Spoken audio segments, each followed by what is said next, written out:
Alright जी, अल्हम्दुलिल्लाह JavaScript हम कर चुके हैं। HTML, CSS, बूटस्ट्रैप, जावास्क्रिप्ट और SCSS भी। HTML, CSS, बूटस्ट्रैप और CSS के बाद ही कह लें SCSS भी और जावास्क्रिप्ट। अच्छा जी, HTML की एब्रीवेशन का पता है या भूल गए हैं? जी सर पता है। क्या चीज़ है? Hyper explosive language. Hyper text text markup language. और CSS cascading style sheet. Cascading style sheet. और SCSS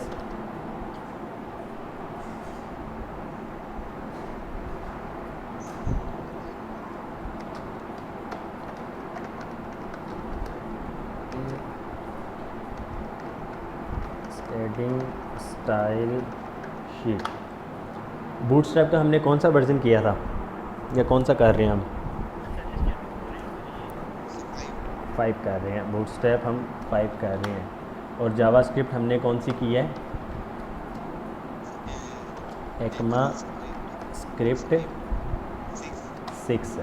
और ये एक्मा स्क्रिप्ट 6 जो है ये 2005 में आई थी। उसके बाद 2016 का कोड भी हमने देख लिया, 2017 का भी, 2018 का भी। मींस के जिस तरह एडवांस चीज़ें या चीज़ें बढ़ती गई हैं साथ साथ हम उस चीज़ को कवर करते गए हैं। तो अब आज से इंशाल्लाह हम रिएक्ट को देखते हैं कि रिएक्ट क्या चीज़ है। W3 स्कूल्स में आते हैं। हमने HTML कर लिया, CSS, जावास्क्रिप्ट। जावास्क्रिप्ट के बाद अब यहाँ पर आप देखें, आपको यहाँ पर रिएक्ट ट्यूटोरियल नज़र आएंगे। रिएक्ट पर जाते हैं तो आपके पास रिएक्ट की चीज़ें नज़र आ जाती हैं। रिएक्ट की अपनी वेबसाइट है reactjs.org। रिएक्ट क्या है? अ JavaScript library for building user interfaces, कि आप रिएक्ट की मदद से अपनी वेबसाइट की यूज़र इंटरफेसेस बना सकते हैं। इसका इस टाइम वर्ज़न जो चल रहा है वो है 18.1.0 V18.1.0। तो ट्यूटोरियल में आते हैं। React is a JavaScript library for building user interfaces. React is use to build single page applications. अच्छा, रिएक्ट की वेबसाइट जो है उसको ना बेसिकली कहा जाता है React app, React application. React application क्यों कहा जाता है? तो ये जब हम प्रैक्टिकली इस पर वर्क करेंगे और चीज़ों को भी देखेंगे तो आपको समझ लग जाएगी कि जिस तरह कोई सॉफ्टवेयर बनाया जाता है डेस्कटॉप का, तो होता क्या है कि हम वही सारी चीज़ें अब वेबसाइट पे बना लेते हैं और उस रिएक्ट एप्लीकेशन को हम अपने डेस्कटॉप में इंस्टॉल कर लेते हैं। फॉर एग्ज़ाम्पल मैं आपको दिखाता हूँ। लेट्स सपोज अगर हम YouTube पे आएँ तो यहाँ पर ये देखें, आपको ना ये नज़र आ रही चीज़,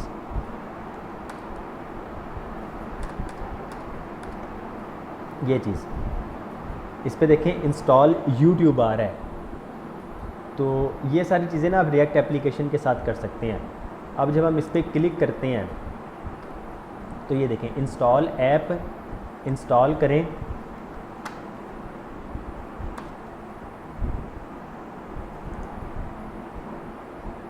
तो अब क्या हुआ, ये एक एप्लीकेशन बन चुकी है और आप डेस्कटॉप में आए तो ये देखें YouTube एप्लीकेशन। लेकिन ये होगा क्या, ये आपके ब्राउज़र में ही ओपन होगा ये चीज़। और रिएक्ट पे जितनी एप्लीकेशंस बनाई जाती हैं, इवन कि ये वाली भी अगर वेबसाइट जो है रिएक्ट पे खुद बनी हुई है, तो आप यहाँ पर आएँ। अगर इस पर ये ऑप्शन नहीं आ रहा है, इस पर आएँ, मोर टूल्स में आके यहाँ पर save page as, create shortcut name window. अच्छा जी, इसमें नहीं आ रहा रिएक्ट की अपनी वेबसाइट में जी। क्रिएट शॉर्टकट इसकी बात कर रहे हैं। ये भी है क्रिएट शॉर्टकट, अदरवाइज़ एक एप्लीकेशन का भी ऑप्शन आता है इंस्टॉल ऐप, ये भी एक चीज़ है, आप इसको भी कर सकते हैं और ओपन एज विंडो पे क्लिक कर लें, क्रिएट करें तो ये भी डेस्कटॉप में ही ओपन आ जाएगी आपकी ना। ये देखें रिएक्ट डॉक्स के नाम से, नाम आप जो भी रखना चाहें। तो हमारे पास दो तरीके होते हैं, एक इंस्टॉल का ऑप्शन आ रहा होता है और एक ये क्रिएट शॉर्टकट का ऑप्शन आता है।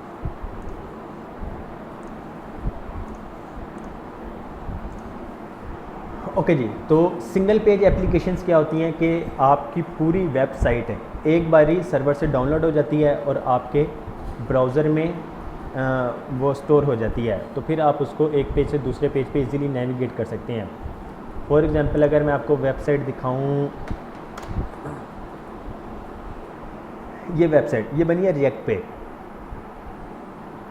आप इसको एक पेज से दूसरे पेज पे जैसे ही नेविगेट होते हैं, फॉर एग्ज़ाम्पल पहले हम क्या देखते थे, अगर हम यहाँ पर आपने जितनी भी एप्लीकेशन अब तक बनाई है, सिंपल HTML CSS जावास्क्रिप्ट है, दरअसल हमने जी यहाँ पर असाइनमेंट्स CSS और टाइम टेबल की हमने जो असाइनमेंट बनाई थी,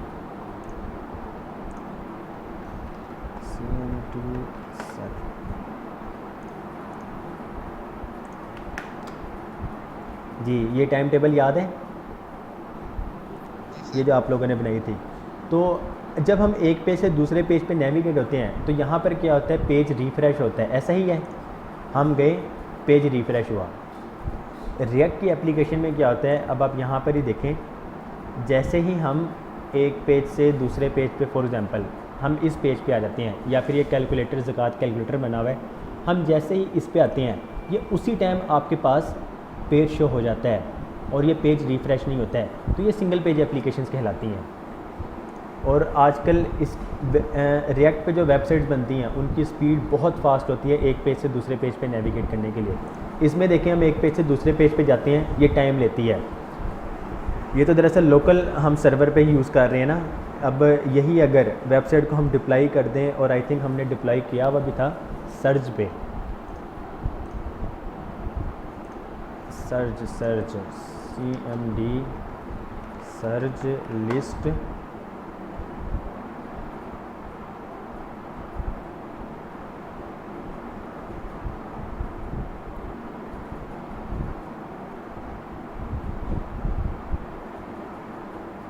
ओके जी आई थिंक नहीं है, इसको हम देखते हैं।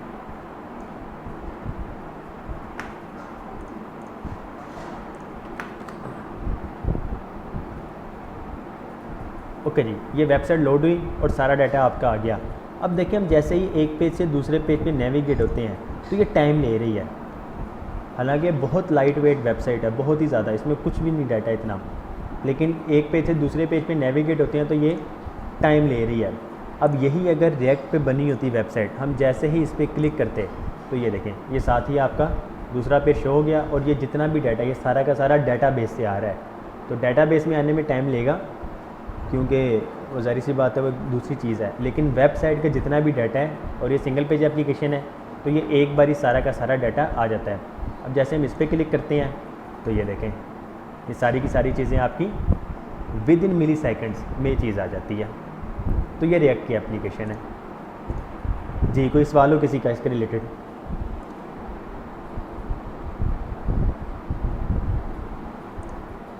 जी एनीवन?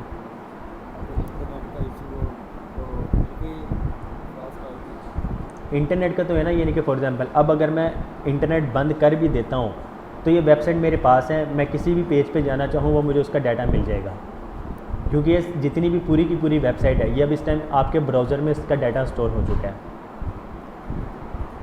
ये चीज़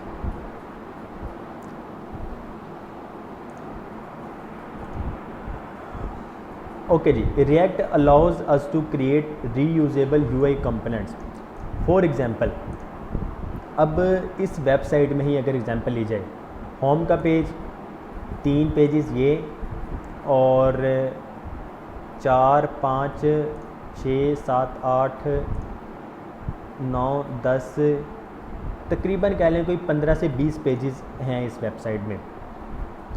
तो अगर आप कोई सिंपल HTML CSS जावास्क्रिप्ट से बनी हुई वेबसाइट बनाते तो 15 से 20 पेज में अगर आपने हेडर दिखाना हो, मीन्स कि हर पेज में हेडर दिखाना हो, तो आप हर पेज में ही उसका कोड लिखेंगे।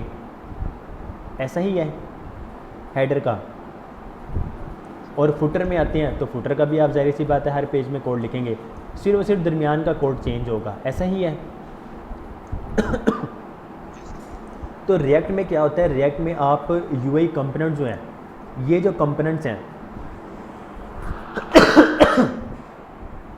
ये जो कंपोनेंट्स हैं आप इसको रीयूज़ कर सकते हैं। मींस कि आपने ये कंपोनेंट सिर्फ और सिर्फ एक बार बनाया और उसको आप हर बाकी पेजेस में जाके उसको यूज़ कर सकते हैं।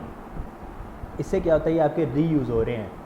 अब फॉर एग्ज़ाम्पल सिंपल वेबसाइट है HTML CSS की, आपने नैव बार में या हेडर में कोई एक चीज़ चेंज करनी है तो आप 15 से 20 पेजेस में जाके चेंज करेंगे अगर सिंपल है। अगर यही रिएक्ट पे बनी हो तो क्या होता है, आपने सिर्फ और सिर्फ एक फ़ाइल में ही जाके चेंजेस करनी है और वो पूरी वेबसाइट में चेंज हो जाती है। तो ये हम इसको रीयूज़ कर सकते हैं। तो बाकी कुछ चीज़ें जिसकी समझ ना भी लग रही हो तो क्या होगा कि जब हम प्रैक्टिस में आएंगे तो साथ साथ उसको आप लोगों को समझ लग जाएगी इंशाल्लाह। जी कोई सवाल हो तो पूछ लें।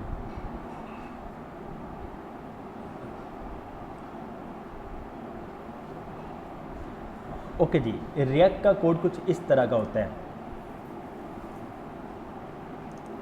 ये रिएक्ट का एक छोटा सा कोड है जिसकी मदद से आपकी रिएक्ट एप्लीकेशन चलती है। जी ये रिएक्ट का कोड है।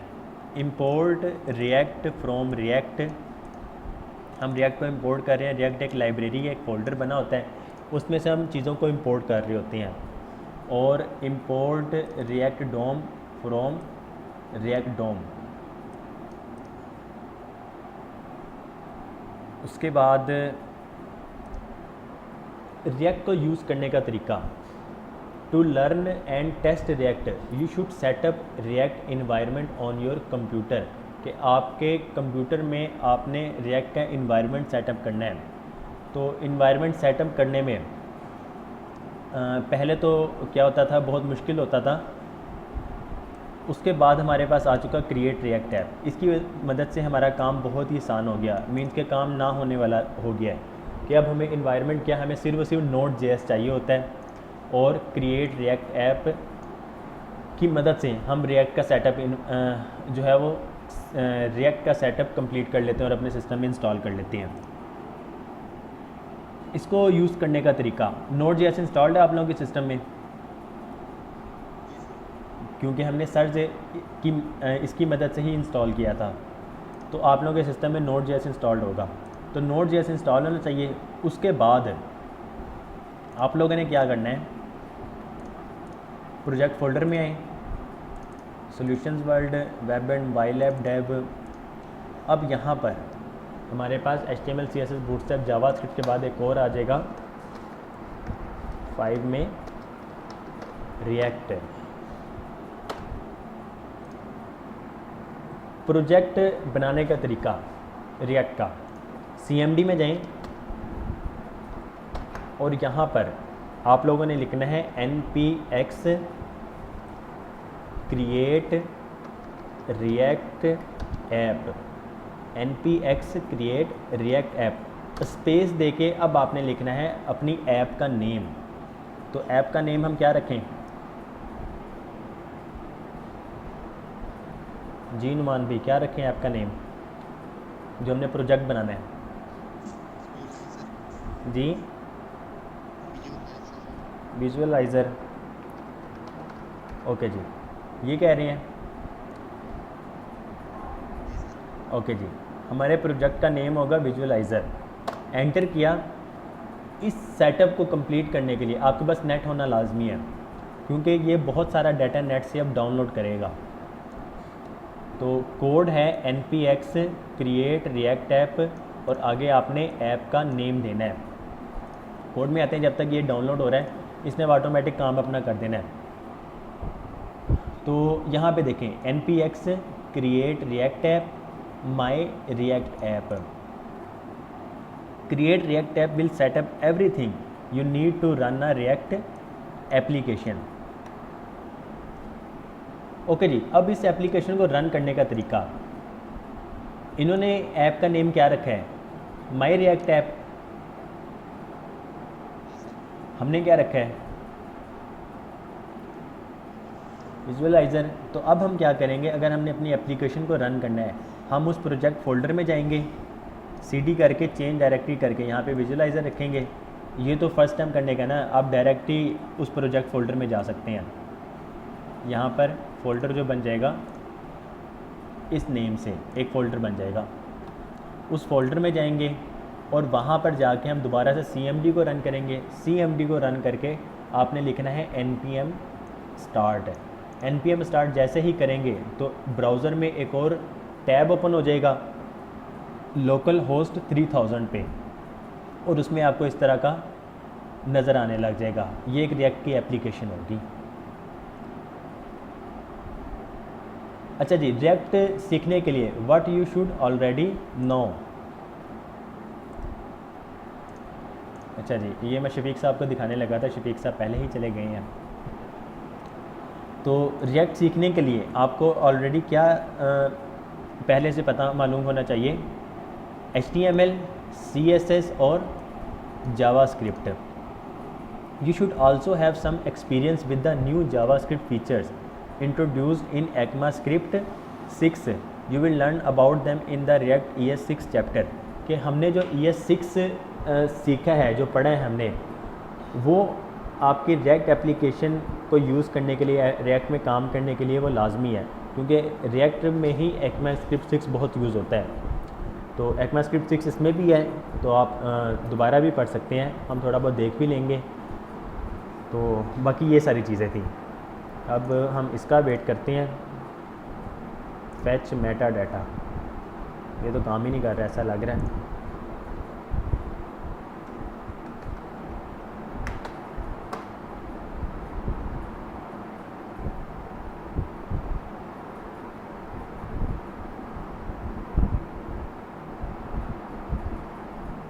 ओके जी, वो हो गया। अब creating a new React app, किस नेम से, विजुअलाइज़र से। Installing packages, this may take a couple of minutes. अब वो क्या क्या इंस्टॉल कर रहे हैं, ये क्रिएट रिएक्ट है, रिएक्ट इंस्टॉल कर रहे हैं, रिएक्ट डोम, रिएक्ट स्क्रिप्ट्स, किसकी मदद से, CRA टेम्पलेट की मदद से। CRA stands for create react app. तो रिएक्ट भी एक लाइब्रेरी है, रिएक्ट डोम भी एक लाइब्रेरी है, और रिएक्ट स्क्रिप्ट्स भी एक लाइब्रेरी है, और ये तीनों की तीनों ऑफिशियल्स हैं लाइब्रेरी रिएक्ट की, जो एक दूसरे की मदद करती हैं रिएक्ट की एप्लीकेशन को चलाने में।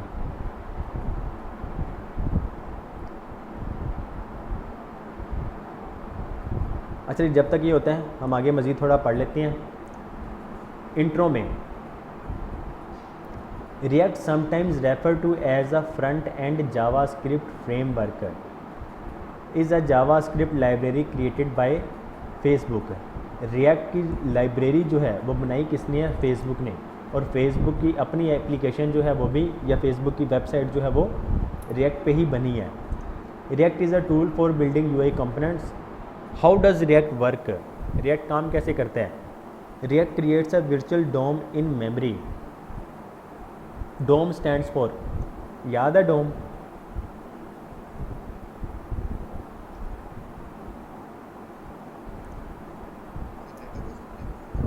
डाटाबेस ऑब्जेक्ट मॉडल, नहीं डॉक्यूमेंट ऑब्जेक्ट मॉडल। डाटाबेस में कहाँ पे आ गए, डॉक्यूमेंट ऑब्जेक्ट मॉडल। अच्छा जी, instant of manipulating the browser's DOM directly, React creates a virtual DOM in memory where it does all the necessary manipulating before making the changes in the browser DOM. React only changes what needs to be changed. For example, अगर simple कोई application हो, website हो, हमने यहाँ पर time का ये ई अगर चेंज करना हो, हम इसको रिमूव कर देते हैं। फॉर एग्जांपल सेव करेंगे तो हमारी पूरी एप्लीकेशन या पूरा पेज रिफ़्रेश होता है, ऐसा ही है। लेकिन रिएक्ट में क्या होता है, अगर हमने इस हेडिंग में कुछ भी चेंजेस किया है तो सिर्फ और सिर्फ ये हेडिंग ही रिफ़्रेश होगी, बाकी एज इट इज़ जितनी आपकी एप्लीकेशन में वो वैसे ही रहेगी। तो रिएक्ट का ये काम भी है।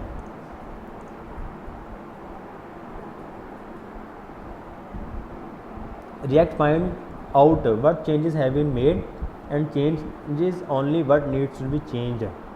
You will learn the various aspects of how React does this in this rest of this tutorial. React की history. React.js was first used in 2011 for Facebook's news feed feature. Initial release to the public v0.3.0 was in July 2013. Facebook ने खुद उसको 2011 में use किया था first time, public के लिए उसने 2013 में इंट्रोड्यूस करवाया और अप्रैल 2020 लास्ट मंथ ही V18 लॉन्च हुआ है जो इस टाइम इसका करंट वर्जन है।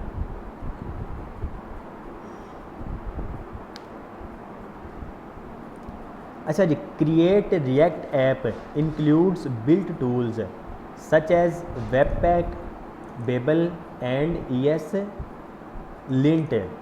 वेबपैक क्या होता है, बेबल क्या होता है और ES लिंट क्या होता है, हम इसको देखते हैं। सर्च किया, एंटर किया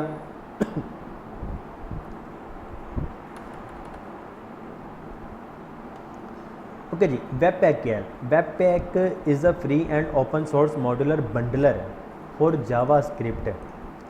It is made primarily for JavaScript, but it can transform front-end assets such as HTML, CSS and images if the corresponding loaders are included.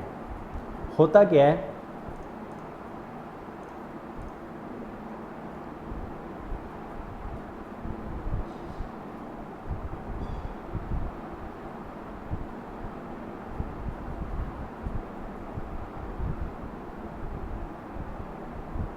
All right जी, हमारी रिएक्ट की एप्लीकेशन कंप्लीट बन चुकी है और अब इसको सिर्फ और सिर्फ हम इन्हें यूज़ करना है। तो यूज़ कैसे करना है हम वो देखते हैं। पहले हम इस पर ही आ जाएँ, वेबपैक क्या होता है। अब रिएक्ट में ना बहुत सारी एप्लीकेशंस होंगी। हम सिंपल छोटे छोटे बटन भी अगर कह लें, लेट्स सपोज जिस तरह ये एक बटन है, हम इसको भी एक कंपोनेंट में कन्वर्ट कर सकते हैं और एक सिंगल जावास्क्रिप्ट की फ़ाइल में कन्वर्ट करके इसको यूज़ कर सकते हैं जिसे कंपोनेंट कहा जाता है। तो इस तरह की ना हंड्रेड्स ऑफ फाइल्स हम बना रहे होते हैं अपनी वेबसाइट, अपनी रिएक्ट एप्लीकेशन में। तो इन सारों का बंडल बनाया जाता है।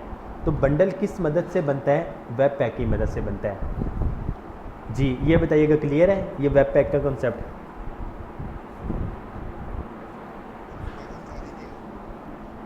वेबपैक फॉर एग्जांपल हमारे पास रिएक्ट की एप्लीकेशन बन गई है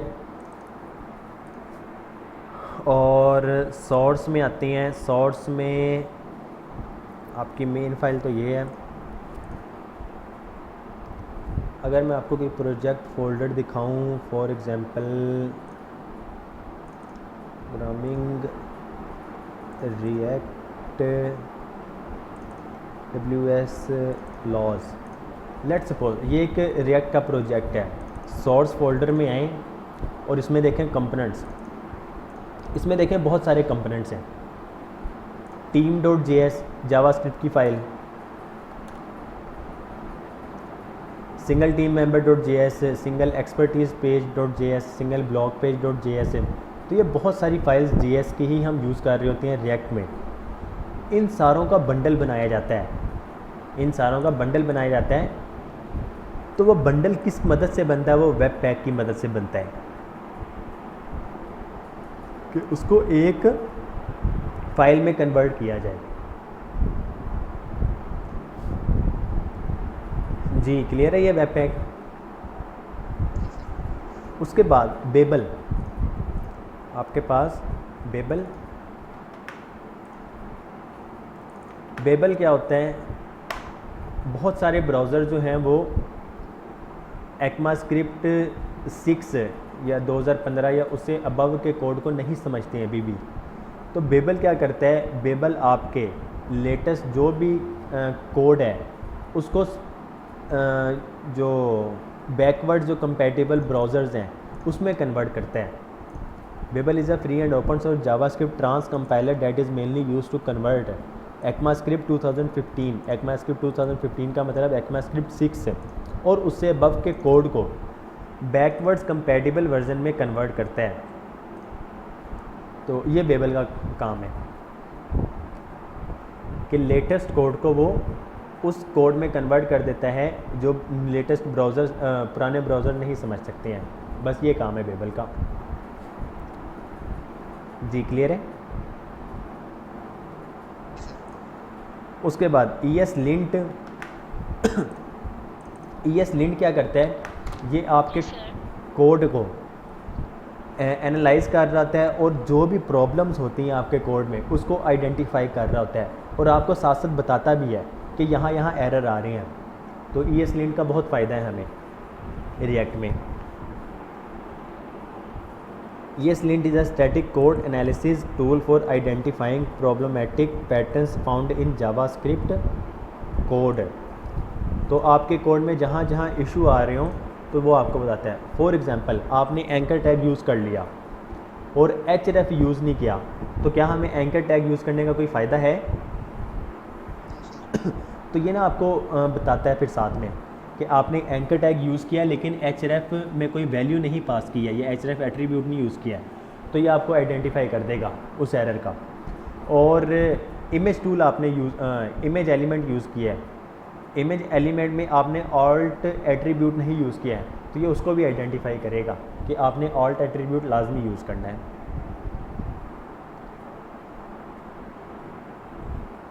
जी क्लियर है इतना?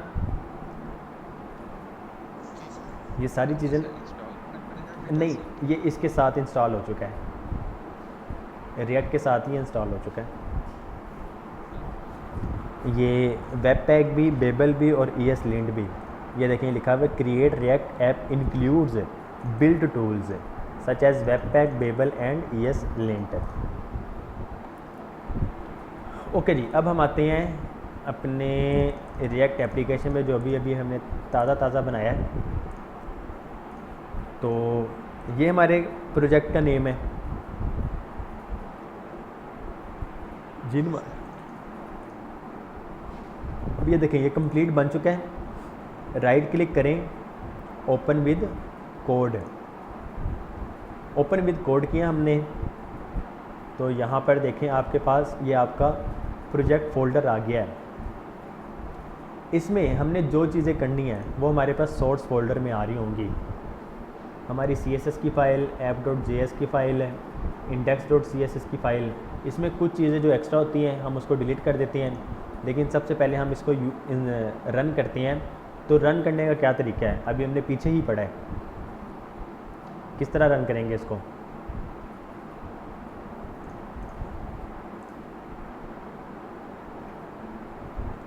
जी याद है किसी को?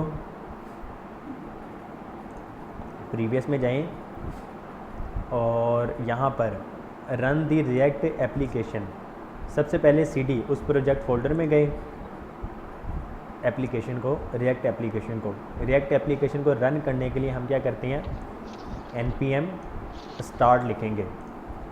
तो ये भी बंद कर दें और ये भी बंद कर दें। यहाँ पर ये देखें, we suggest that you begin by typing. सबसे पहले CD विजुअलाइज़र, हम उस फोल्डर में पहुँच चुके हैं। अब हमने क्या करना है, अब हमने लिखना है npm स्टार्ट। एक तरीका ये है, ये तो यानी कि फ़र्स्ट टाइम के लिए ही है, अगर जब आपने प्रोजेक्ट क्रिएट किया है।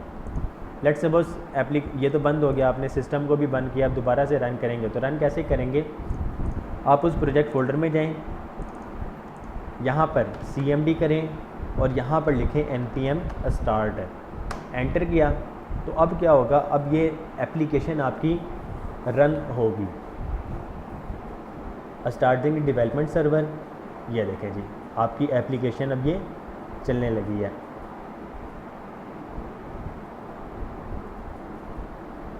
ऑल राइट जी, तो यहाँ पे देखें रिएक्ट ऐप लोकल होस्ट है 3000 पे चल रही है और ये आपकी रिएक्ट एप्लीकेशन है। एडिट करो, किसको करो, सोर्स में फोल्डर के अंदर एक फ़ाइल है, फ़ाइल का नेम क्या है, app.js and save to reload है। आपने जितना भी काम करना है, आपकी एक मेन फाइल होगी app.js। यहाँ पे देखें आपका प्रोजेक्ट फोल्डर में आपने जाना है किस में, सोर्स फोल्डर में। ये सोर्स फोल्डर है, इसमें जाएं और इसमें आपकी फ़ाइल एक है app.js। इसमें आते हैं तो इसमें देखें इस तरह का आपको कोड नज़र आ रहा होगा। इंपोर्ट किया लोगो कहाँ से इंपोर्ट कर रहे हैं, इसी फोल्डर में logo.svg फाइल है। ये logo.svg फाइल, उसको इंपोर्ट किया और उसको आप यूज़ कहाँ पे कर रहे हैं, यहाँ पे कर रहे हैं as a image. Class name app logo alt logo. अब ये ऐप लोगो क्लास नेम जो है कहाँ से आ रही है, इस app.css में से आ रही है। इसमें ना अगर आपने क्लास देनी हो तो आप क्लास नहीं लिखते हैं क्योंकि क्लास जो है वो जावास्क्रिप्ट का रिज़र्व कीवर्ड है और जावास्क्रिप्ट के रिज़र्व कीवर्ड आप यूज़ नहीं कर सकते हैं। तो इसलिए हम क्लास की जगह क्लास नेम लिखते हैं। इस तरह क्लास लिखा, देन नेम का N कैपिटल और नेम पूरा लिखेंगे। तो ये जो है ये कौन सा केस है लिखने का, कैमल केस जी। तो आप कैमल केस में लिखेंगे इसको इस तरह। ये गाने की आवाज़ कहाँ से आ रही है, वैस भाई से आ रही है। वैस भाई गाना सुन के लेक्चर देते हैं।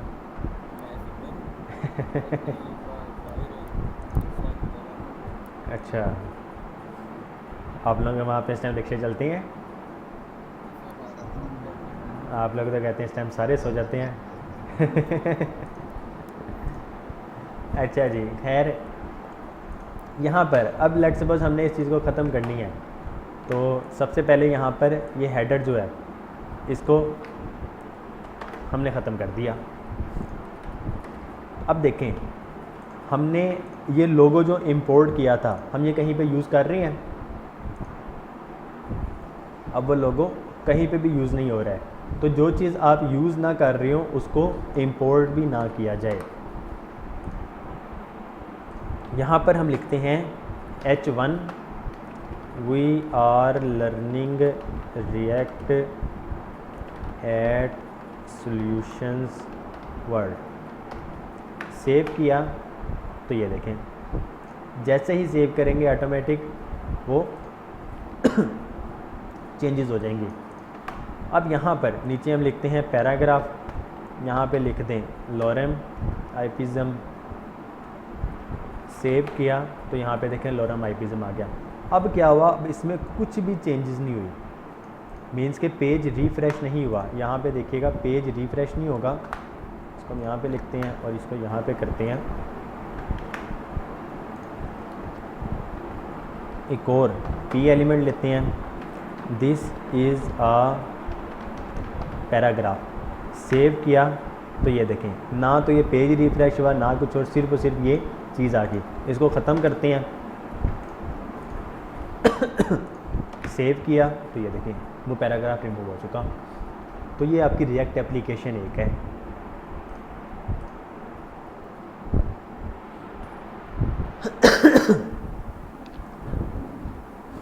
जी कोई सवाल हो? सर जी इसमें कंटेंट जो है वो ऑलरेडी सेंटर में आ रहा है। जी वो सेंटर में क्यों आ रहा है, ये देखें जितना भी कंटेंट है हम इस डिव एलिमेंट में लिख रहे हैं। डिव एलिमेंट के अंदर ऐसा ही है ना, डिव के अंदर डिव को एक क्लास मिली हुई है। क्लास का नेम क्या है, ऐप। तो app.css में हम देखते हैं app.css में ऐप क्लास मिली है जिसको टेक्स्ट लाइन क्या किया गया है, सेंटर किया गया है। ठीक हो गया जी। इसको आप ख़त्म कर दें तो क्या होगा, वहाँ से वो लेफ़्ट में आने लग जाएगा। तो हम क्या करते हैं, सबसे पहले जब भी कोई प्रोजेक्ट फोल्डर न्यू बनाए तो करते क्या हैं, सबसे पहले हम ये app.css इसको ख़त्म करते हैं, ब्लैंक करते हैं। app.js में जितना भी कोड है उसको ख़त्म किया, इस क्लास नेम ऐप को ख़त्म किया। रिटर्न में हमेशा ये एक फंक्शन है, फंक्शन का नेम क्या है,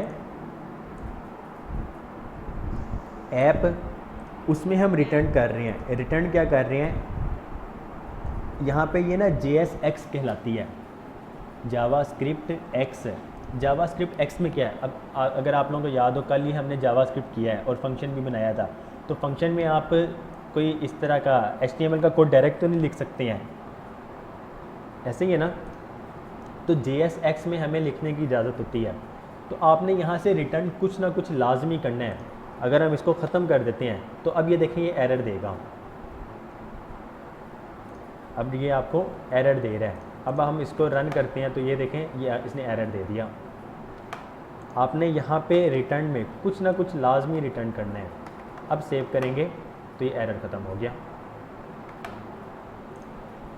ओके जी, app.js और app.css, इसमें index.css एक फ़ाइल है, इसको बेशक ख़त्म कर दें। और index.js, ये index.css फ़ाइल जो बनी थी और लोगो जो हम यहाँ पर है लोगो की फ़ाइल, ये यूज़ कहाँ पे हो रही थी, इस app.js में। अब इसका यूज़ नहीं है तो आप क्या करें, आप इसको भी ख़त्म कर दें। डिलीट कर दिया हमने। index.css की फ़ाइल जो भी हमने डिलीट की है वो index.js में इंपोर्ट हो रही होती है, ये देखें। अब अगर हम करते हैं ना अपनी वेबसाइट में देखें तो यहाँ पे देखें error in source index.js, module not found. कौन सा मॉड्यूल नहीं मिला उसको, index.css नहीं मिले उसको। तो इस वजह से अब यहाँ पे जाके आप इसको ख़त्म कर दें।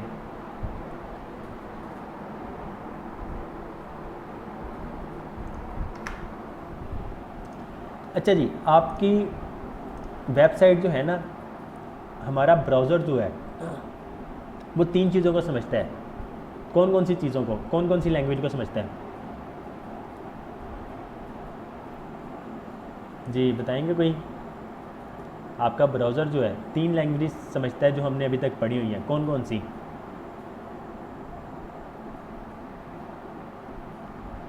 जी वैस भाई,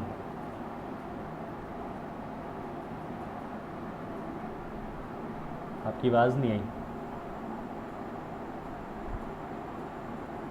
मेरी आवाज़ आ रही है आप लोगों को?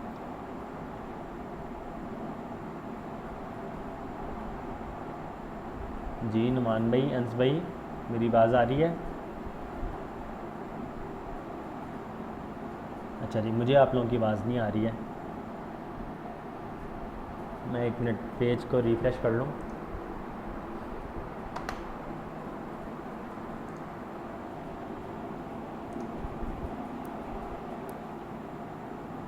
जी अब बोलें।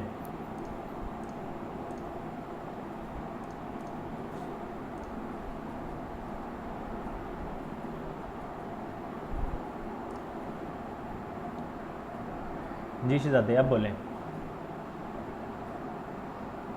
मैंने कहा कि HTML, CSS और जावास्क्रिप्ट, ठीक हो गया जी। ये 3 लैंग्वेजेस हमारा ब्राउज़र समझता है। लेकिन ये जो है ये तो JSX की फ़ाइल एक है, ठीक हो गया जी। अब इसमें जो हम लिख रहे हैं, हम तो ये चीज़ बना रहे हैं कि फंक्शन ऐप, उसमें ये रिटर्न करो और फिर इस तरह की बहुत सारी फाइल्स बन रही होंगी। ये तो सिंगल जावा JS की फाइल्स है।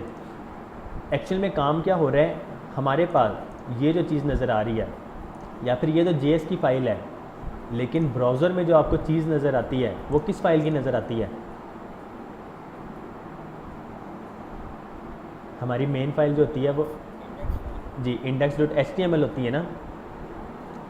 तो यहाँ पे देखें index.js में क्या काम कर रहा है ये रिएक्ट। अब यहाँ पर डोम की मदद से काम हो रहा है। तो सिर्फ और सिर्फ इसको देखें, कॉन्स्ट रूट, कॉन्स्ट की मदद से एक वेरिएबल डिक्लेयर किया जा रहा है जिसका नेम है रूट। उसमें क्या हो रहा है, रिएक्ट डोम में क्रिएट रूट करो। अब ये कोड आपको पता लग रहा होगा, ये क्या चीज़ है।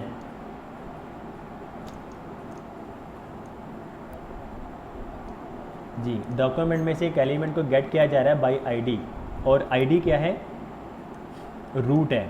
अब ये जो चीज़ है ना रूट है, हमारा जितना भी ये आपको नज़र आ रहा होता है ब्राउज़र में, ये सारा का सारा पब्लिक फोल्डर में, ये देखें index.html की एक फ़ाइल बनी हुई है। ठीक हो गया जी। इस index.html में जाके देखें, आपके पास एक div एलिमेंट मिलेगा जिसकी आईडी है रूट है। जितना भी कोड होता है हम app.js में लिख रहे हैं, index.js में लिख रहे हैं, या जितने भी हम कंपोनेंट्स बना रहे हैं जो अभी आगे हमने बनाना है, वो सारे का सारा कोड है यहाँ से जाके इस रूट एलिमेंट में जाता है और index.html में रूट में जाके यहाँ पर ऐड होने लग जाता है 1 बाय 1 करके, और यही चीज़ आपको नज़र आ रही होती है। अब हम यहाँ पर देखें, इस तरह करके एलिमेंट्स में अगर देखा जाए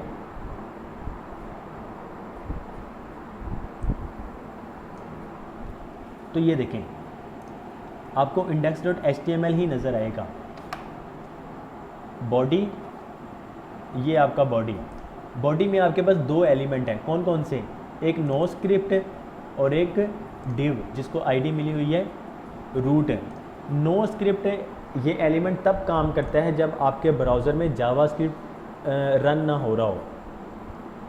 तो अगर तो जावास्क्रिप्ट रन होगा तो ये वाला काम करेगा, अगर जावास्क्रिप्ट नहीं होगा या सपोर्टेड नहीं है तो फिर नो स्क्रिप्ट का एलिमेंट काम करेगा। तो हमारा ब्राउज़र जावास्क्रिप्ट सपोर्ट करता है तो आपका ये वाला एलिमेंट काम करेगा। तो यहाँ पे देखें, बॉडी के अंदर नो स्क्रिप्ट और div id रूट है, इसके अंदर आपका सारा कोड आएगा।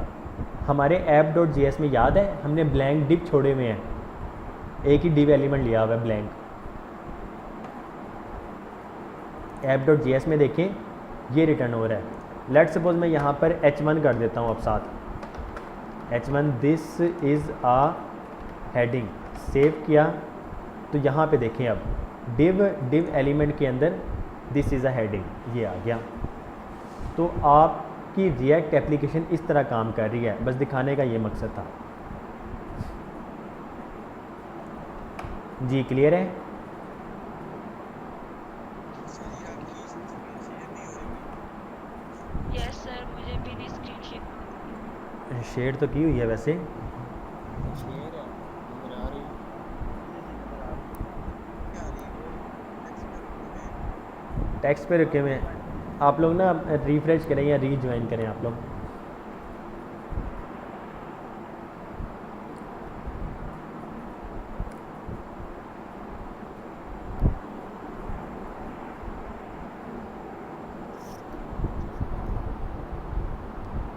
जी आप बाकी सबको नज़र आ रही है स्क्रीन? नुमान भाई, अंश भाई? ये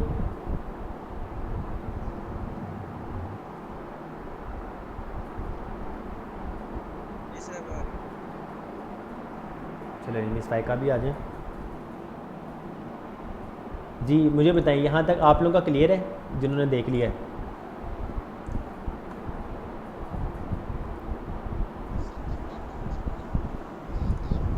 हमने app.js में करना है जी। ये तो सारी चीज़ें पहले से ही है ना, आपने सिर्फ और सिर्फ HTML लिखनी है तो आप लोग सिंपल HTML ही लिखेंगे। यहाँ पर आपने इन चीज़ों को छेड़ना ही नहीं है। मेन फाइल तो index.html है, लेकिन अब जब हम रिएक्ट में पहुंच चुके हैं तो index.html को नहीं आपने छेड़ना है। वो जब हम काम करेंगे, फॉर एग्जांपल आप बूटस्ट्रैप अगर यूज़ कर रहे हैं तो उसका CDN लिंक जो होता है वो फिर आप इस हेड में ही आके यूज़ करेंगे। ठीक हो गया जी। लेकिन जावास्क्रिप्ट की कोई भी फ़ाइल हो तो वो समटाइम्स होता है कि आप यहाँ पे इंपोर्ट कर रहे हो, वरना हम JS की फ़ाइल में ही इसको यूज़ कर रहे होते हैं।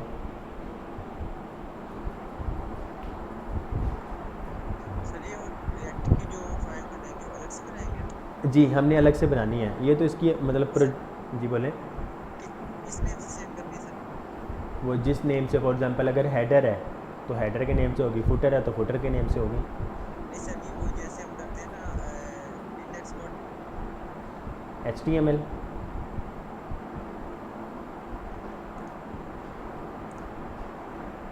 जी आपकी आवाज़ आना बंद हो गई है अदनान भाई।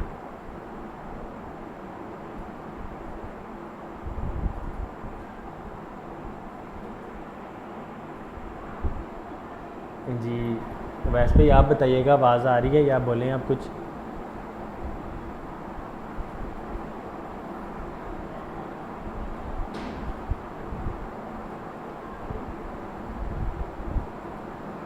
जी मेरी आवाज़ आ रही है वैस भाई?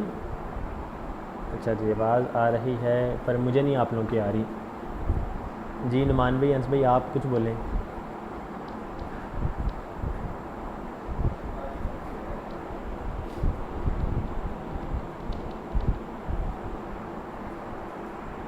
नहीं जी, मैं एक मिनट रिफ़्रेश कर लूँ।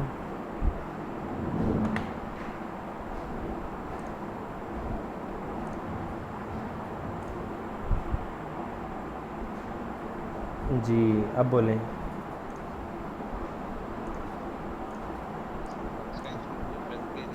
जी मुझे वो समय लग गई थी इनकी बात से ना, तो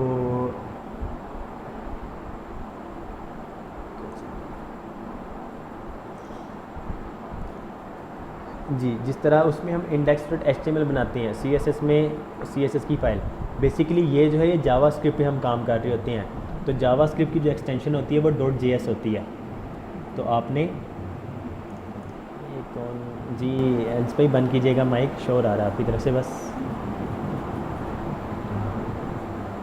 जी आपकी आवाज़ नहीं है बिल्कुल भी ना समझ। जी जी जी अदनान भी हमने जो बनाना है वो .js की फ़ाइल बनानी है, कोई भी आप काम करें।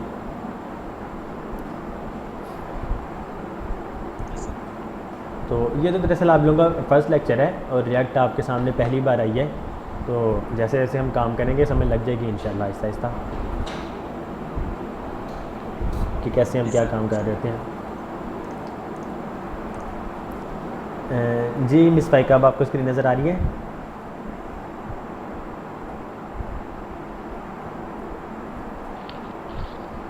जी सर आ रही है, बट अभी वही नज़र आ रहा है जो आपने ओपन किया हुआ है। हाँ आप सही हैं। जी ठीक हो गया। ओके जी ये था। इसके बाद मेरी आवाज़ आ रही है आपको? जी जी आ रही है। तो फॉर एग्ज़ाम्पल हमारी एप्लीकेशन का टाइटल जो है वो इस टाइम रिएक्ट ऐप है। अगर आपने टाइटल चेंज करना हो तो उसी तरह index.html में जाके ये टाइटल में रिएक्ट ऐप है, आपने क्या कर देना है इसको विजुअलाइज़र। तो यहाँ पे देखें विजुअलाइज़र, ठीक हो गया जी। जब आप HTML में कोई चीज़ चेंज करेंगे तो तब पूरा का पूरा पेज रिफ़्रेश होगा।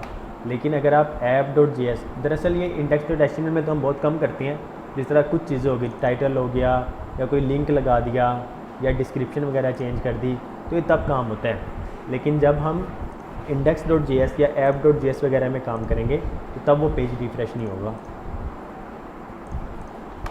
दिस इज़ अ हेडिंग और H2, this is our second heading. तो ये सेकंड हेडिंग आ गई।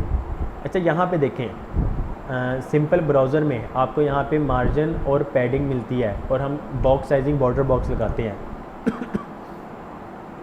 तो वो कैसे करेंगे? app.css में जाएं, एस्टेरिक साइन लगा दिया, margin 0, padding 0, box sizing border box कर दें तो काम करने लग जाएगा।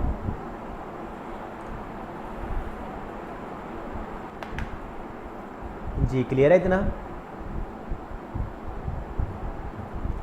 ओके जी अब नेक्स्ट आ जाते हैं रिएक्ट इंट्रो। रिएक्ट जेएस की हिस्ट्री होगी, React get started. To use React in production you need npm which is included with Node.js। ये हो गया हमारा। To get an overview of what React is you can write React code directly in HTML, but in order to use React in production you need npm and Node.js installed। React directly in HTML, आप directly किसी भी HTML की file को भी React में convert कर सकते हैं। तो वो इसका तरीका है कि इन्वायरमेंट सेटअप किया जाता है। CDN के थ्रू आप सबसे पहले React लाइब्रेरीज़ को यूज़ करेंगे, बेबल को यूज़ करेंगे और React DOM, और फिर आप इसको इस तरह कोड करेंगे। तो ये तो कभी हमने खुद भी नहीं किया, इसको वैसे ही छोड़ दें। इन्वायरमेंट सेटअप हो गया, npm स्टार्ट कर लिया, ये आपकी रिएक्ट एप्लीकेशन आ गई जिसका डिफ़ॉल्ट कोड जो क्रिएट रिएक्ट ऐप के साथ इस तरह का आता है, और फिर हमने इसको मॉडिफाई भी करके देख लिया। हेलो वर्ल्ड आ गया। ओके जी, what's next? Now you have a react environment on your computer and you are ready to learn more about react in the rest of this tutorial we will use our show react tool. Okay जी, ये उनका हो गया। If you want to follow the same steps on your computer, start by stripping down the source folder only contain one file, index.js. You should also remove any unnecessary lines of code inside the index.js file to make them look like the example in the show react tool below. इसको skip करें, इसको ना देखें। इन्होंने क्या किया है, app.js की फ़ाइल को भी रिमूव कर दिया है और सारा का सारा कोड सिर्फ समझाने के लिए वो डायरेक्ट index.js की फ़ाइल में कर रहे हैं, लेकिन हमने ऐसा नहीं करना है। ओके जी, React ES6, what is ES6, ये सारी चीज़ें। ES6 क्लासेस को नहीं हम देखते हैं क्योंकि ये जो कोड है ये पुराना हो चुका है और कंस्ट्रक्टर बेस पे नहीं हम काम करते हैं, अब हम काम करते हैं फंक्शन बेस्ड पे। तो रिएक्ट 16.8 से पहले हमारे पास कंस्ट्रक्टर बेस्ड बस होता था। रिएक्ट 16.8 जब आया है तो आपके पास दो मेथड हो चुके हैं, एक कंस्ट्रक्टर बेस्ड और एक फंक्शन बेस्ड है। तो हमने जितना भी काम करना है, हम अभी भी जितना काम कर रहे हैं ये फंक्शन बेस्ड कर रहे हैं। हमने एक फंक्शन बनाया हुआ है तो फंक्शन बेस पे ही काम करेंगे। ये काम भी आसान है और अच्छा भी है और लेटेस्ट भी है। तो इस क्लासेस को हम वैसे ही स्किप कर देते हैं। एरो फंक्शन बनाना आता है आप लोगों को? आता है ना? तो इसमें एरो फंक्शन ही ज़्यादा यूज़ होता है। ES6 वेरिएबल्स, सर एक बार फिर करा दें। Arrow functions.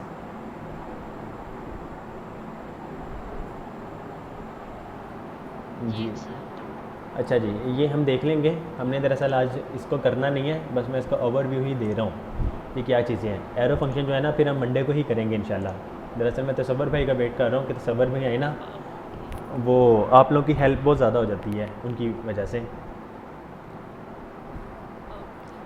जी। तो ये चीज़, इसमें बस एक चीज़ मैं आपको दिखा देता हूँ कि हमारा स्ट्रक्चर जो बनता है वो किस तरह बनता है। app.css हमने क्या यूज़ करना है, हमने SCSS यूज़ करना है, हमने CSS यूज़ नहीं करना है। तो हमने क्या करना है, सबसे पहले इस app.css की जगह आप इसको करें app.scss और app.js में जाके जहाँ पर हम app.css को इंपोर्ट कर रहे हैं, अब हमने किसको इंपोर्ट करना है, app.scss को। सेव करें, यहाँ पर आए तो ये आपको एरर दे रहा है, ऐसा ही है। हमारा ब्राउज़र HTML को समझता है, CSS को समझता है, जावास्क्रिप्ट समझता है, ऐसा ही है। SCSS को तो नहीं समझता है।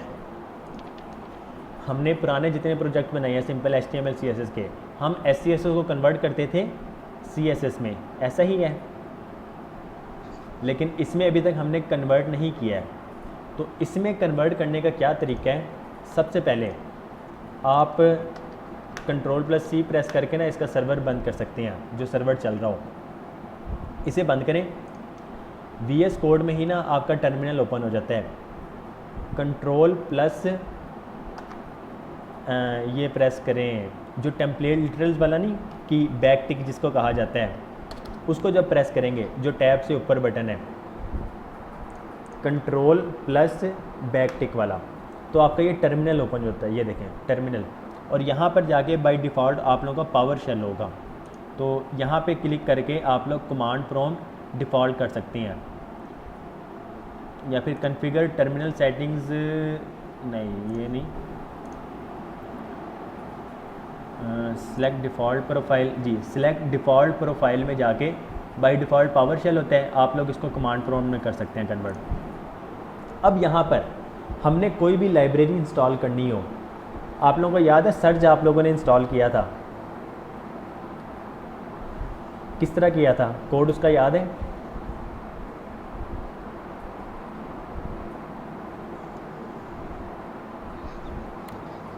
Node.js के बाद आप लोगों ने एक कोड भी लिखा था टर्मिनल पे। आप लोगों ने क्या लिखा था, npm-g सर्ज, ठीक होगा जी। -g का क्या मतलब होता है, ग्लोबल। जो आपके पूरे सिस्टम में इंस्टॉल हो जाता है और आप उसको कभी भी। जी स्क्रीन शेयर हो रही है, शेयर नहीं हो रही हो रही है।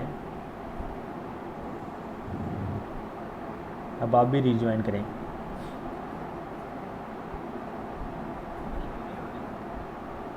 आप रिज्वाइन करें, हो जाएगा। नेट का इशू आ रहा होगा।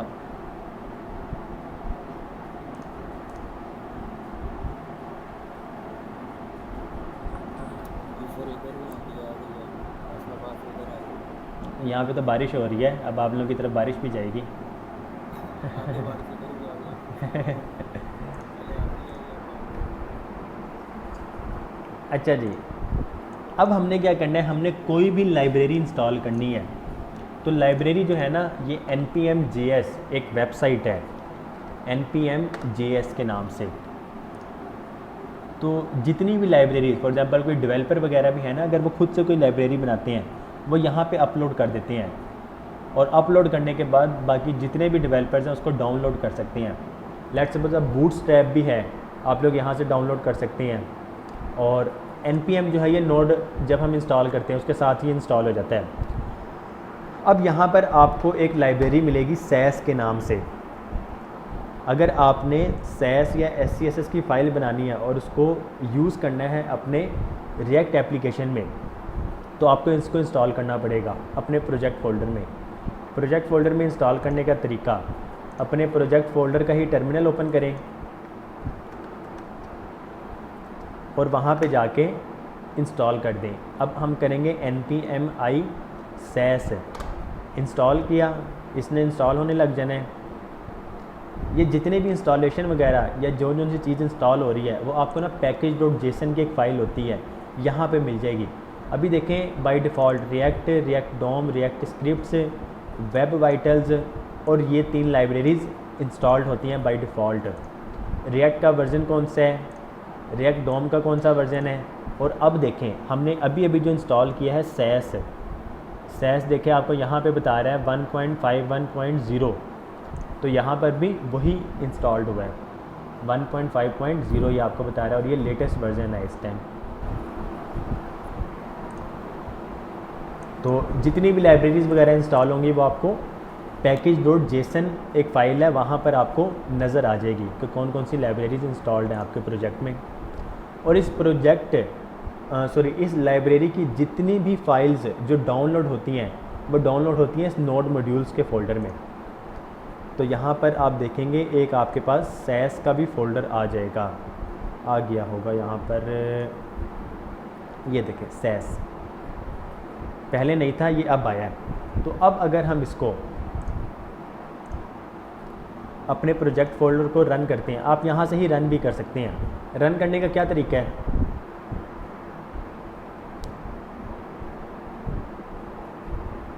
जी मेरी आवाज़ आ रही है, npm स्टार्ट। तो npm स्टार्ट करेंगे तो अब आप लोगों का ये आप लोगों की रिएक्ट एप्लीकेशन जो है ये स्टार्ट हो जाएगी और अब सैस भी वर्क करेगा।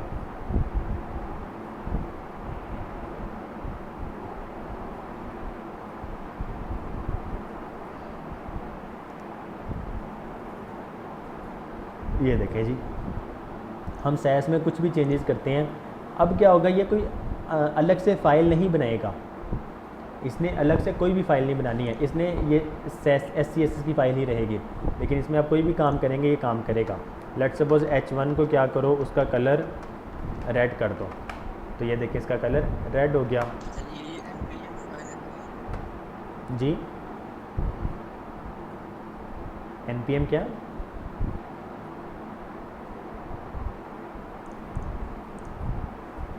जी ये दौरान भी आपकी आवाज़ दोबारा आना बंद होगी।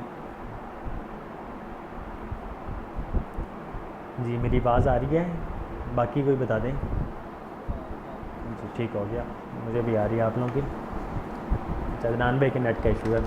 अच्छा ये कलर रेड कर दिया, H2 का कलर हम कर देते हैं ब्लू और फ़ॉन्ट साइज़ कर देते हैं 80 पिक्सल्स। रन करें, अपनी वेबसाइट पे आते हैं ऐप पे, तो यहाँ पर हमें अच्छा जी, ये पुराना है, पुराना टैब ओपन है, ये हमारा न्यू टैब ओपन है। इसको क्लोज़ कर दें तो ये आपका न्यू टैब, ये देखें, this is a heading, this is our second heading.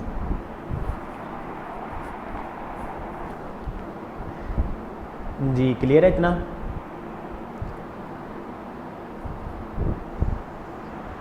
कोई सवाल वगैरह है तो पूछ लें, यहाँ तक ही रुकना है, हम यहाँ तक ही रुक जाते हैं, तो बाकी फिर अब इंशाल्लाह फिर हम मंडे को कर लेंगे जैसा आप लोग कहें। मेरा बस दरअसल मकसद ये था कि आप लोगों को ना आज कुछ चीज़ों का पता लग जाए, जिस तरह रिएक्ट का। अब जब हम इसको दोबारा नेक्स्ट टाइम रिपीट करेंगे ना, मंडे को रिवाइज़ करेंगे, तो आप लोगों की चीज़ बहुत इजीली अब क्लियर हो जाएगी। बस मेन चीज़ ये है कि आप लोगों ने प्रैक्टिस करनी है खुद से। प्रोजेक्ट बनाना है रिएक्ट का, उसमें चेंजेस वगैरह करें, चीज़ों को यूज़ करें। मैं एक चीज़ और दिखा देता हूँ बस, इस सोर्स के फ़ोल्डर में आपने एक और फोल्डर बनाना है पेजेस का, जिसमें हमारी सारी पेजेस होंगी, और आपने एक और फोल्डर बनाना है कंपोनेंट्स का। इस कंपोनेंट्स के अंदर एक और फोल्डर बनाएं हेडर का, और उस हेडर के अंदर एक फ़ाइल बनाएंगे आप लोग header.js के नाम से। ठीक हो गया जी, header.js। हेडर का एच जो होगा वो कैपिटल होगा, ये हमेशा याद रखिएगा। हेडर कर दिया। यहाँ पर ना हमने एक्सटेंशंस जो बनाई थी अब तक, हमने सॉरी बनाई कह रहा हूँ, हमने इंस्टॉल जो की हैं, उसमें आप लोग एक और एक्सटेंशन इंस्टॉल करें, ES7 plus react Redux react native snippets के नाम से है। इसका ऑथर ये है, ये ऑथर है, ये लाइब्रेरी का नेम है। यहाँ पे लिखेंगे ES7 प्लस, तो ये वाली लाइब्रेरी आपको नज़र आने लग जाएगी। इसको इंस्टॉल कर लीजिएगा। इससे क्या होगा, आपके पास ना स्निपेट कोड आ जाते हैं। जिस तरह index.html में हम करते थे, एक्सप्लेनेशन मार्क हम लिखते थे, तो इस तरह ही चीज़ें आने लग जाती थी। ऐसा ही है। इसी तरह अब रिएक्ट में आप सिर्फ और सिर्फ RFC लिखेंगे तो क्या होगा, ये पूरा का पूरा स्ट्रक्चर आ जाएगा एक एप्लीकेशन का, एक कंपोनेंट का। एक्सपोर्ट करो डिफ़ॉल्ट फंक्शन हेडर, रिटर्न कर दो हेडर, हमने सेव कर दिया। div id सॉरी div में एक लिखा हुआ है हेडर, हमने यहाँ पे देखें एक्सपोर्ट किया है, एक्सपोर्ट डिफ़ॉल्ट, ये हमेशा याद रखिएगा, एक्सपोर्ट डिफ़ॉल्ट। अब अगर हमने एक्सपोर्ट कर दिया है, हम इसको इंपोर्ट कर सकते हैं कहीं पे भी। तो इंपोर्ट जब करेंगे तो यहाँ पर आप लोग इसको करें इंपोर्ट हेडर। इस फाइल का नेम क्या है और इस फंक्शन का नेम क्या है? जी फंक्शन का नेम क्या है? जी हेडर। ठीक हो गया जी। .js लाजमी नहीं है, सिर्फ और सिर्फ इंपोर्ट करें हेडर।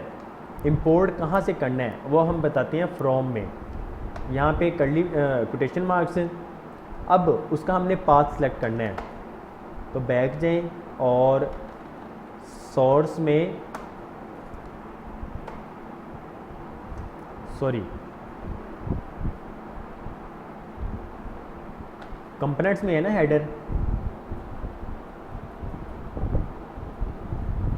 कंपोनेंट्स में गए हेडर, हेडर में आपके पास हेडर एक फ़ाइल है।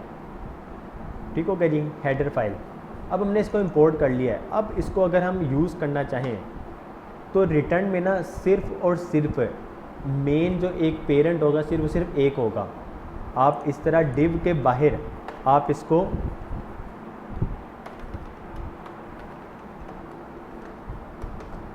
हेडर इस तरह नहीं लिख सकते हैं, आप इसको इसके अंदर लेकर आएंगे। कंपोनेंट यूज़ करने का तरीका हमने एक ये बनाया है, कंपोनेंट यूज़ करने का तरीका, जिस तरह हम कोई भी एलिमेंट लिखते हैं। अब क्या होगा, सिर्फ और सिर्फ उस कंपोनेंट का नेम जो हमने कैपिटल से रखा था, आप उसको इस तरह यूज़ करेंगे। जस्ट लाइक ये सेल्फ क्लोजिंग एक टैग है, लेकिन उस टैग का फर्स्ट करैक्टर जो है वो हमेशा कैपिटल में आएगा क्योंकि एक कंपोनेंट है। अच्छा जी, हमने हेडर इसको यूज़ किया, सेव करें तो यहाँ पे देखें आपको ये हेडर नज़र आ रहा है।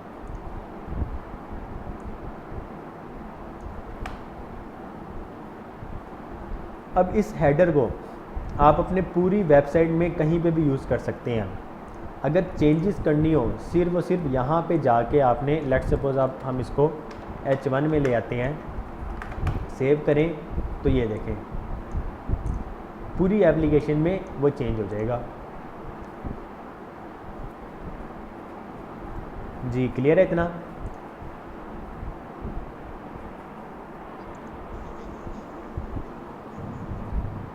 जी समझ नहीं आई?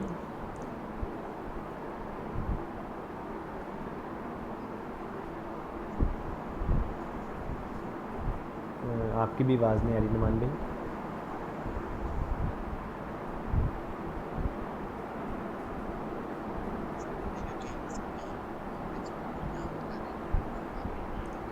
जी यहाँ पे हमने किया ना, उस हेडर की फ़ाइल में ही जाके आपने हेडर का कोई भी कोड चेंज करना है तो आप हेडर की फ़ाइल में करेंगे जहाँ पे उसका कोड लिखा हुआ है, तो वो जहाँ जहाँ आप उस हेडर कंपोनेंट को यूज़ कर रहे थे वो हर जगह से चेंज हो जाएगा।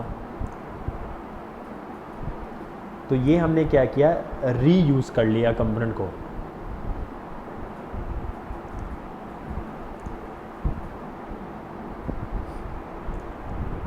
जी कोई सवाल हो?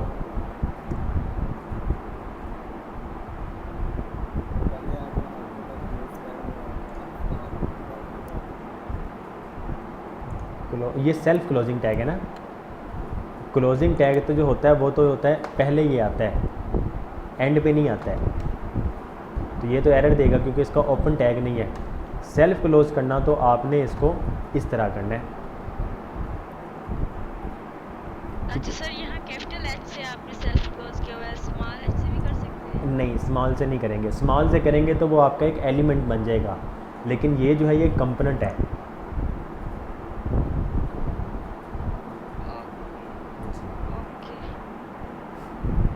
इस वजह से ही हमने फाइल का नेम भी अपर कैपिटलाइज में रखा है, एच कैपिटल, और फंक्शन का भी जो नेम है वो भी कैपिटल में रखा है।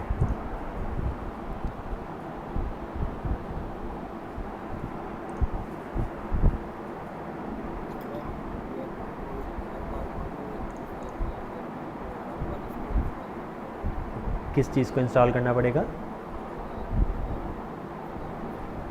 रिएक्ट की फाइल को SPM समझ नहीं आई मुझे।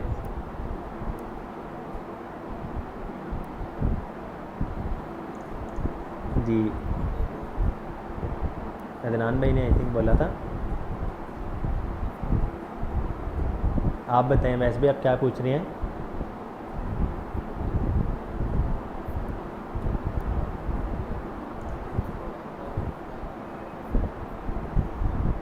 कौन सी फ़ाइल, या पूरे प्रोजेक्ट फोल्डर की बात कर रहे हैं? जी लेट सपोज एक न्यू प्रोजेक्ट अगर आपने बनाना है तो फिर तो डाउनलोड करना ही पड़ेगा, हर बार ही करना पड़ेगा।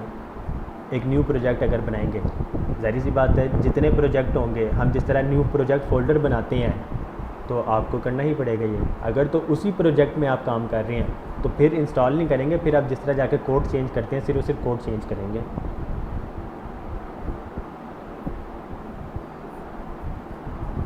जी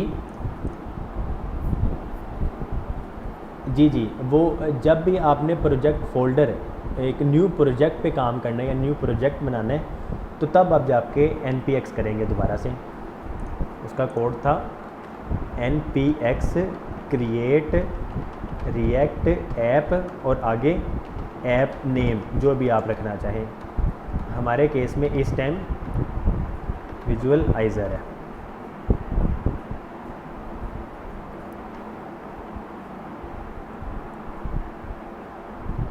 इसको स्टार्ट करने का तरीका वो तो बल्कि आपने खुद ही बताया था, npm स्टार्ट।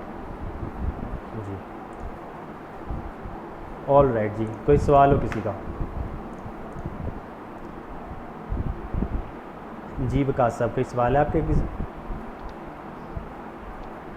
फिलहाल जी मतलब कि प्रैक्टिस करेंगे तो सर हाँ जी, हाँ जी, बिल्कुल। जी जी इंशाल्लाह। मेरा तो दोस्त भी कल से बोला कि परसों से प्रैक्टिस करेंगे। नहीं नहीं, अब वो आप लोग 5th क्लास तक थे, अब आप लोग 6th क्लास में पहुंच चुके हैं,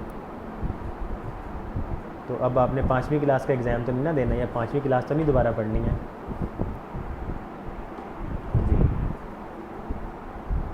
तो अब आपने जितना, ये तो अब सर रिजवान बताएंगे आपको। ये आपकी असाइनमेंट से पता लगेगा जो आपने सबमिट करवाए हैं। आपकी आपकी असाइनमेंट, अभी मैंने असाइनमेंट बोला था, मुझे दोबारा याद आ गया आपका कैलकुलेटर। कल दरअसल, अच्छा कल ना दरअसल मेरी कोई क्लास नहीं है, तो आप ना मुझे कल रिमाइंड करवाइएगा लास्ट में, ठीक हो गया? नहीं कल क्लास नहीं है ना, तो मैं इस वजह से कह रहा हूँ कल ना मुझे रिमाइंड करवाइएगा, तो कल मैं इंशाल्लाह देखता हूँ। ओके जी, ठीक है। जो कोई सवाल है किसी का तो पूछ लें, अदरवाइज़ कल से रिएक्ट की प्रैक्टिस स्टार्ट करें। बस ये है कि अभी सिंपल प्रैक्टिस रखें, चीज़ों को देखें, मॉडिफाई करें, एरर वगैरह आ रहा है तो उसको देखें, उसको कैसे रिजॉल्व किया जाए। एरर जो भी होगा ना, फॉर एग्ज़ाम्पल मैं यहाँ से एक चीज़ ख़त्म कर देता हूँ, सेव किया, आपको ये यहाँ पर ही एरर बता देगा कि एरर क्या है। ये देखें, ये आपको यहाँ पे बता रहा है अनएक्सपेक्टेड टोकन, कहाँ पर? लाइन नंबर 7 पे। तो लाइन नंबर 7 को देख लें, यहाँ तक तो ठीक है, उसके ऊपर देखें, आपको ये यहाँ पे एरर दे रहे हैं, तो यहाँ पर इसको आप क्लोज़ कर दें। तो इस तरह की अगर छोटी मोटी चीज़ें एरर आ भी रही हो तो आपको सामने नज़र आ जाएंगी। बाकी ये तो ओवरव्यू ही कह लें, और सिंपल से एक लेक्चर था रिएक्ट का, कि आपको चीज़ों को पता लग जाए कैसे इंस्टॉल किया जाता है, कैसे यूज़ किया जाता है। बाकी इसमें और बहुत सारी चीज़ें हैं, वो वक्त के साथ साथ ही इंशाल्लाह आपको आएंगी। इसमें बहुत सारी लाइब्रेरीज़, बूटस्ट्रैप कैसे इंस्टॉल करते हैं, कैसे यूज़ करते हैं, वो सारी चीज़ें चेंज हो चुकी हैं। जिस तरह हम document dot gate element by ID करते थे, वो भी चीज़ इसमें ख़त्म हो चुकी है। इसमें इसको एलिमेंट को गेट करने का तरीका भी चेंज है। तो फंक्शन हम कहाँ पे बनाएंगे, कैसे यूज़ करेंगे, बाकी ऑन क्लिक वगैरह, फॉर्म वगैरह तो सारी चीज़ें वैसी ही हैं, पर बहुत सारी चीज़ें चेंज हो चुकी हैं।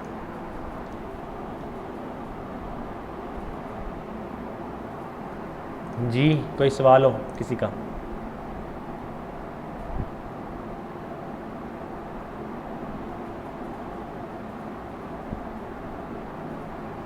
जी आवाज़ नहीं आ रही विकास साहब आपकी।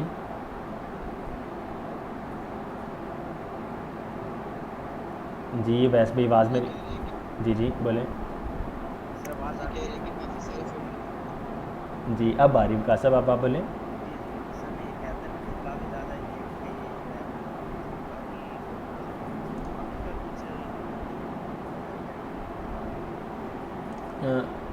फ़ोल्डर तो नहीं, ये सेटअप टेस्ट डॉट जे, ये सारी चीज़ें ना इसकी अपनी हैं, ये इंटरनली काम कर रही हैं। नहीं हमने इसको भी नहीं छेड़ना, हमने इसको भी नहीं छेड़ना, हमने इस चीज़ को भी नहीं छेड़ना।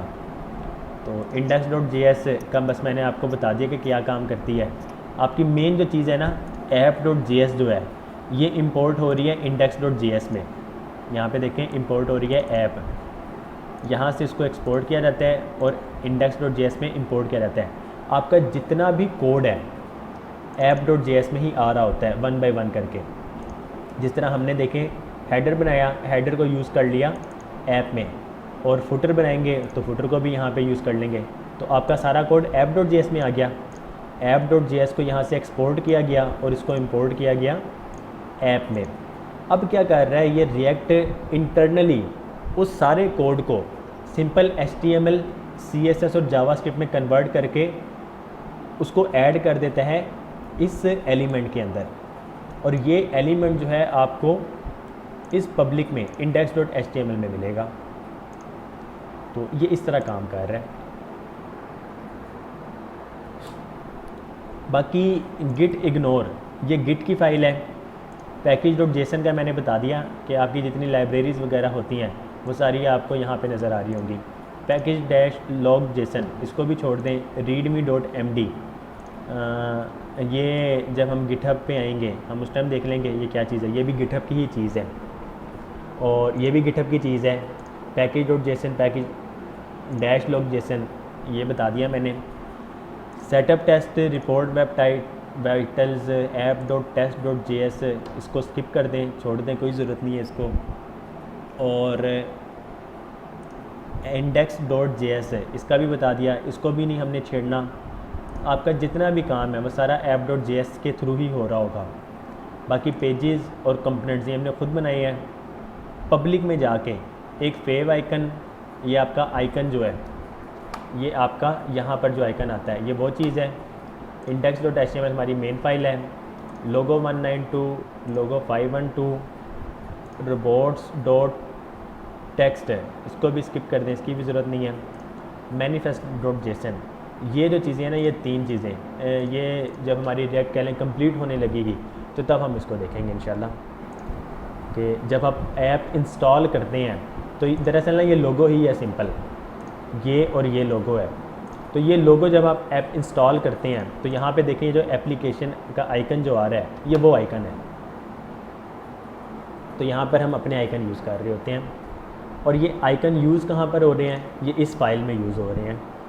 ये देखें लोगो 192, लोगो 512 और ये फेव आइकन डॉट आइको जो है ये यहाँ पर भी यूज़ हो रहा है और ये यहाँ पर भी यूज़ हो रहा है।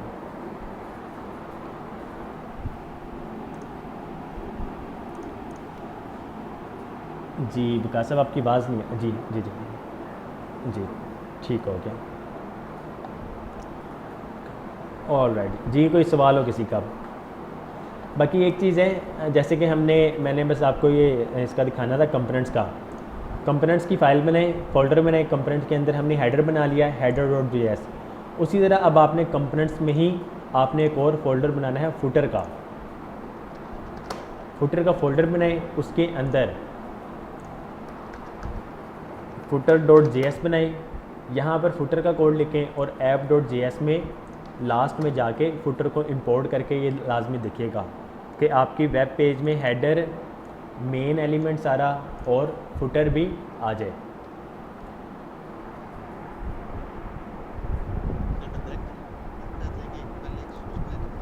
वहाँ से तो एक्सपोर्ट करेंगे ना, एक्सपोर्ट करेंगे तो आप इंपोर्ट कर सकते हैं। अगर आप एक चीज़ को एक्सपोर्ट ही नहीं कर रहे हैं तो आप इंपोर्ट नहीं कर सकते होंगे।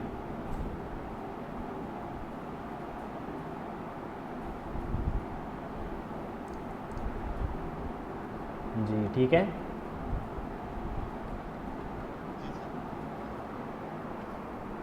ओके जी, अब आप लोग पे वक्त आ गया कि अब आप लोग इसको टाइम दें ज़्यादा से ज़्यादा।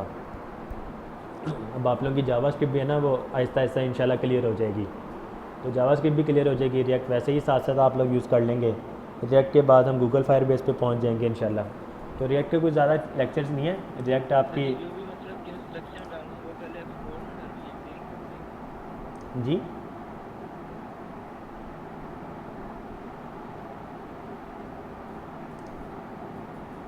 दोबारा बोलिएगा अदनान भाई।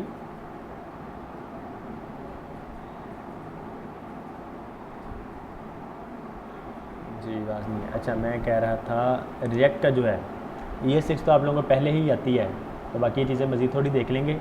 React render HTML, react JSX, components, और ये चीज़ें जो है ना ये बहुत छोटे छोटे से टॉपिक हैं, ये कोई बड़ी चीज़ें नहीं हैं। मेन जो चीज़ आनी ना आप लोग की रिएक्ट राउटर और रिएक्ट हुक्स, ये कुछ चीज़ें आप लोगों के लिए न्यू होंगी। बाकी ये सारी चीज़ें जो हैं ये सिंपल HTML CSS जावास्क्रिप्ट वाली ही हैं। बस ये है कि यहाँ पे थोड़ी सी चीज़ें आप लोगों की रिवाइज हो जाएंगी। अब कंपोनेंट जो है, कंपोनेंट हमने बना के देख भी लिया है, तो ये वही चीज़ आपको बताएगा रिएक्ट कंपोनेंट्स किस तरह बनाए जाते हैं। हमने एक कंपोनेंट बनाया जो हमने हेडर का बनाया था, उसको हमने एक्सपोर्ट किया और वहाँ पे जाके हम इंपोर्ट कर लेते हैं, सिंपल।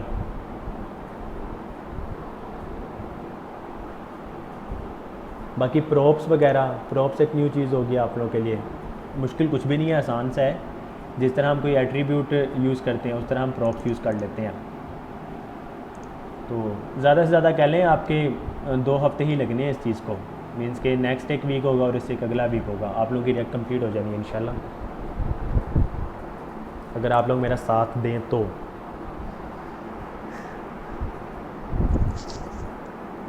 सर हमने आपका साथ कभी भी छोड़ दिया। नहीं, मेरा साथ देने से मुराद ये है कि प्रैक्टिस करें आप लोग ना। अब एक चीज़ की प्रैक्टिस ना करें और मैं आगे पढ़ाता रहूँ तो फ़ायदा उसका भी कोई नहीं है कि आपको समझ ना लग रही हो। इंशाल्लाह। तो टाइम दे। वैसे आप लोग की रूटीन, अच्छा बाकी इसमें से कोई सवाल है रिएक्ट में से?